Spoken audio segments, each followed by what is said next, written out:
দেখো, তোমরা যারা গ্রুপ সি এবং গ্রুপ ডি WBSSC যে গ্রুপ সি এবং গ্রুপ ডি পরীক্ষার জন্য প্রিপারেশন নিচ্ছ, তো তোমাদের কিন্তু গ্রুপ সি এর এক্সাম ডেট কিন্তু ঘোষণা হয়ে গেছে। এক্সাম ডেট কবে? গ্রুপ সি এর পরীক্ষা হবে 22শে ফেব্রুয়ারি 2026 এবং গ্রুপ ডি এর পরীক্ষা হবে কত তারিখে? 1 মার্চ 2026, মানে মার্চের 2026।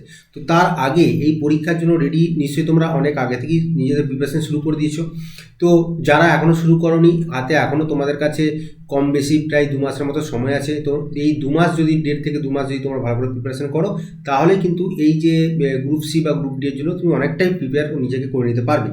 তো অনেকে হয়তো নানা রকম কাজের মাধ্যমে মধ্যে দিয়ে দেখা হয়নি। তো চলো দেখে নাও যে গ্রুপ সি এবং গ্রুপ ডি এর সিলেবাসগুলো আমরা একবার দেখে নেবো, তারপরে আমরা পরবর্তীতে আবার যে ম্যাথ ক্লাসে আমরা যাব। তো গ্রুপ সি এর যে পরীক্ষা, মোট পরীক্ষা হচ্ছে 100 নম্বরের। মোট পরীক্ষা কত নম্বরের? না, 100 নম্বরের মোট হচ্ছে পরীক্ষা আছে। তার মধ্যে কি, তার মধ্যে লিখিত পরীক্ষা হবে 60 নম্বরের।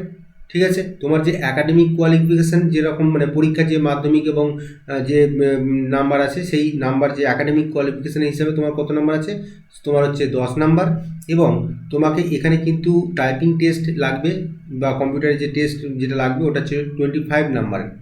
ঠিক আছে, এবং তারপরে কিন্তু ইন্টারভিউ থাকছে কত নম্বরের? না, 5 নম্বরের। মোট হচ্ছে 100 নম্বরের গ্রুপ সি এর যে পরীক্ষা। তার মধ্যে লিখিত পরীক্ষা কত বললাম? লিখিত পরীক্ষা হচ্ছে 60 নম্বরে। এটা হচ্ছে তোমার হচ্ছে লিখিত পরীক্ষা। এবং এই লিখিত পরীক্ষার জন্য তুমি কতটা সময় পাবে? এই 60 নম্বরের পরীক্ষার জন্য তুমি সময় পাবে হচ্ছে 60 মিনিট সময় তুমি পাবে। এরপর এবার এই যে আমরা যে গ্রুপ সি এর যে সিলেবাস আছে, এই সিলেবাস কি কি, মানে গ্রুপ সি এতে কী কী থাকবে? এই সিলেবাসের মধ্যে থাকবে, প্রথমত থাকবে general knowledge. General knowledge general knowledge থেকে থাকবে কত নাম্বার? না, থাকবে প্রশ্ন থাকবে 15টা এবং মোট নাম্বার থাকবে 15। Current affairs, current affairs affairs থেকে কত নাম্বার থাকবে? কারেন্ট অ্যাফেয়ার্স থেকে থাকবে তোমার কত নাম্বার? না, 15টা প্রশ্ন থাকবে এবং নাম্বার থাকবে 15 নাম্বার। ইংরাজি, ইংরাজিতে থাকবে, ইংরাজি থেকেও তোমার থাকবে 15টা প্রশ্ন এবং নাম্বার 15 নাম্বার। অঙ্কের মধ্যে পার্টিকুলার এখানে মেনশন করা আছে যে পাটিগণিতে কিন্তু পাটিগণিত পার্টটাই শুধুমাত্র পরীক্ষা হবে এবং সেখান থেকে 15টা প্রশ্ন থাকবে, সেখানে থাকবে 15 নাম্বার। তাহলে মোট এখানে হচ্ছে কোশ্চেন সংখ্যা এবং এটা হচ্ছে মোট নাম্বার। যদি আমরা দেখি তাহলে মোট প্রশ্ন থাকবে তোমার হচ্ছে 60টা এবং মোট নাম্বার হচ্ছে 60 নাম্বার। এবং তুমি সময় পাবে হাতে কত? না, 60 মিনিট সময় তুমি হাতে পাবে। ঠিক আছে, মানে প্রতিটা প্রশ্নের জন্য কিন্তু তোমার 1 মিনিট করে সময়। এখানে কিন্তু কোনো রকম নাম্বার কিন্তু, যদি কোনো প্রশ্ন ভুল হয় তাহলে তার জন্য কিন্তু কোনো নেগেটিভ মার্ক নেই। আচ্ছা, তাহলে এই পর্যন্ত তোমরা বুঝলে। পরীক্ষার প্রশ্নপত্র কি হবে সিস্টেমে? পরীক্ষার প্রশ্নপত্র হবে MCQ প্রশ্নপত্র হবে। আচ্ছা, প্রতিটা প্রশ্ন মান তোমাদের বলেছি আমি 1 নম্বর করে। এবার জেনারেল নলেজ থেকে, যে জেনারেল নলেজ থেকে বা জিকে থেকে আমাদের প্রশ্নপত্র কীরকম থাকবে? জিকের কোনো পার্টিকুলার সিলেবাস নেই, মোটামুটি তোমাদের চারপাশের পরিবেশ এবং সমাজের নানা রকম প্রভাব, মানে সমস্ত কিছু বিষয় উপরেই কিন্তু বিশেষ করে এই জেনারেল নলেজটা, মানে যে কোনো অংশ থেকে কিন্তু প্রশ্ন আসতে পারে। আচ্ছা, কারেন্ট অ্যাফেয়ার্স থেকে এখানেও নির্দিষ্ট কোনো কিছু বলা নেই, তবুও যে সাম্প্রতিক যে ঘটনাগুলো আছে, যেমন সাম্প্রতিক যেমন বিভিন্ন রকম খেলাধুলা বা অর্থনৈতিক, রাজনৈতিক বা সংবিধান, বৈজ্ঞানিক গবেষণা, এই ধরনের বিষয়গুলো কিন্তু এই কারেন্ট অ্যাফেয়ার্সের মধ্যে তোমাদেরকে খেয়াল করতে হবে। আচ্ছা, ইংলিশ পার্টে তোমাদের শুধুমাত্র আছে কি, ইংলিশের যে ব্যাকরণ আছে বা হচ্ছে সিনোনিম, অ্যান্টোনিম, এগুলো মানে যেগুলোকে বাংলাতে বলি আমরা সমার্থক শব্দ, বিপরীত শব্দ। ঠিক আছে, মানে ইংলিশের মধ্যে সিনোনিম, অ্যান্টোনিম এগুলো তোমাদের পড়তে হবে ভালো করে, অ্যান্টোনিম। আচ্ছা, এবার ম্যাথ যে সাবজেক্টটা, এই ম্যাথ সাবজেক্টে তোমরা অনেকেই তোমাদের ভয় লাগে। তো ম্যাথের মধ্যে কি কি আছে? ম্যাথে যে পাটিগণিত যে পোর্শনটা আছে তার মধ্যে এই গ্রুপ সি এবং গ্রুপ ডি দুই জায়গাতেই কিন্তু এই সিলেবাসটাই প্রায় একই আছে। সরলীকরণ আছে, সরলীকরণ বা সিম্পলিফিকেশান আছে, দশমিকের অঙ্কগুলি আছে, দশমিকের অঙ্ক আছে, আর কি আছে? আবৃত্তি দশমিক আছে, আবৃত্তি দশমিক সংক্রান্ত যে সমস্ত অঙ্ক সেগুলো আছে। এছাড়াও পড়তে হবে তোমাদেরকে বিভাজ্যতা, তারপর ভগ্নাংশ,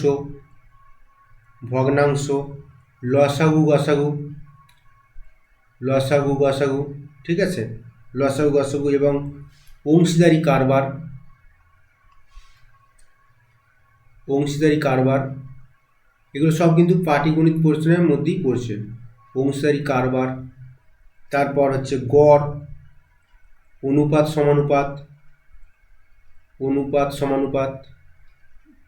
যদি বিগত বছরের প্রশ্নগুলো তোমরা দেখো তাহলে দেখবে গ্রুপ ডি এর প্রশ্ন কিন্তু অনেকটাই ইজি লেভেলেই আছে, ঠিক আছে, গ্রুপ ডিটা। তো এখানে দেখো অনুপাত সমানুপাত তোমাদেরকে বললাম, আর আছে শতকরা, আছে শতকরা প্রশ্ন দেখতে হবে, শতকরা। তারপর হচ্ছে লাভ ক্ষতিটা আছে, লাভ মানে লাভ ক্ষতি মানে প্রফিট অ্যান্ড লস যাকে বলে। আচ্ছা, লাভ ক্ষতিতে বিশেষ করে তোমরা যে ছাড় সংক্রান্ত যে প্রশ্নগুলো সেগুলো তোমাদেরকে ভালো করে দেখতে হবে। আচ্ছা, সরল সুদের যে ব্যাপারটা, সরল সুদ, শুধুমাত্র সরল সুদের ব্যাপারটাই আছে, চক্রবৃদ্ধি সুদের ব্যাপারটা নেই। সময় কার্য, সময় কার্য, ঠিক আছে, আর হচ্ছে সময় কার্য থেকে আছে, আর সময় দূরত্ব থেকেও তোমাদের কিন্তু প্রশ্ন আসবে, সময় দূরত্ব। এইগুলো মোটামুটি মূল টপিক, এছাড়াও এক্সট্রা টপিক যেগুলো থাকে সমস্ত রকম কম্পিটিটিভ পরীক্ষার জন্য সেগুলো তোমরা দেখে যেতে পারো। তো তাহলে এই হচ্ছে আমাদের গ্রুপ সি এর যে সিলেবাস এবং যে গ্রুপ সি এর যে পরিকাঠামো সেটা আমি তোমাদের সামনে তুলে ধরলাম। এরপর আমরা দেখব গ্রুপ ডি এর বিষয়টাও আমি তোমাদের সামনে এখানে নোট করেছিলাম। তো গ্রুপ ডি এর সিলেবাসে কী আছে, গ্রুপ ডি এর কিন্তু মোট পরীক্ষা এখানে কত নম্বর হবে, মোট পরীক্ষা হবে 50 নম্বরের, 50 মার্কসের মোট হচ্ছে পরীক্ষা হবে। এর মধ্যে লিখিত পরীক্ষায় থাকবে, লিখিত কত নাম্বার, লিখিত পরীক্ষা হবে 45 মার্কসের, এবং ইন্টারভিউ থাকবে, ইন্টারভিউ থাকবে তোমার হচ্ছে 5 নাম্বার। তাহলে মোট কত হলো, মোট হচ্ছে 35 আর 50 মিলে মোট হচ্ছে 50 নম্বরে তোমার মোট পরীক্ষাটা গ্রুপ ডি, ঠিক আছে। এই লিখিত পরীক্ষায় যে 35 নাম্বার, যে 35 নাম্বার যে লিখিত পরীক্ষা, এই লিখিত পরীক্ষার মধ্যে কী কী আছে, কী কী বিষয় আছে, একই জেনারেল নলেজ আছে, কারেন্ট অ্যাফেয়ার্স আছে, এবং শুধুমাত্র এই ইংরাজিটা বাদ যাবে। তাহলে এখানের মধ্যে কী কী আছে, জেনারেল নলেজ মানে জিকে, কারেন্ট অ্যাফেয়ার্স আছে, আর হচ্ছে শুধুমাত্র ম্যাথ।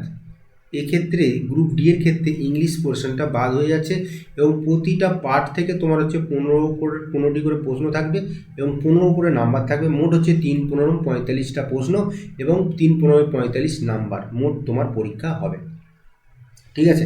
পরীক্ষা এই ক্ষেত্রে দেখো মোট 45 যে মার্কস থাকবে এবং মানে কোশ্চেন থাকবে, তার জন্য কিন্তু তুমি টাইম কিন্তু একই পাবে, গ্রুপ সি এর মতো 60 মিনিট সময় তুমি পাবে। এই ক্ষেত্রেও তোমার পরীক্ষার প্রশ্নপত্র এমসিকিউই হবে, প্রতিটা প্রশ্নের মান তোমার 1 নাম্বার করে থাকছে। আর এখানে সিলেবাস হচ্ছে যে সিলেবাস তোমাদের আছে মানে যে গ্রুপ সি এর ক্ষেত্রে, শুধুমাত্র তোমরা এই ইংলিশ পার্টটাকে তোমরা বাদ দেবে, তাহলেই তোমাদের গ্রুপ সি এবং গ্রুপ ডি এর সিলেবাস সবই একই রকম, ঠিক আছে। তো এইগুলো ব্যাপারটা হচ্ছে মোটামুটিভাবে এই জিনিসগুলো তোমাদেরকে দেখে যেতে হবে, আশা করছি তোমরা বুঝতে পারছো। তো এই চ্যানেলের মাধ্যমে আমি রেগুলার তোমাদের গ্রুপ সি এবং গ্রুপ ডি যারা প্রিপারেশন নিচ্ছ তোমাদের জন্য রেগুলার ম্যাথ ক্লাস এবং এছাড়া চেষ্টা করবো এক্সট্রা যে জিকে ক্লাসগুলো দেওয়ার জন্য। তো তোমরা যদি রেগুলার গ্রুপ সি এবং গ্রুপ ডি এর প্রিপারেশন নিতে চাও তো অবশ্যই চ্যানেলটা ফলো করবে, ঠিক আছে। এবং তোমাদের যারা বন্ধুরা আছে তাদের মধ্যে অবশ্যই এই যে ভিডিওগুলো তোমরা অবশ্যই শেয়ার করে দেবে। যদি ভালো লাগে অবশ্যই ভিডিওটি একটি লাইক করবে এবং বন্ধুদের মধ্যে শেয়ার করবে, ঠিক আছে। চলো আজকে এই পর্যন্তই, পরবর্তী দিনে দেখা হচ্ছে নতুন ক্লাস নিয়ে তোমাদের সামনে।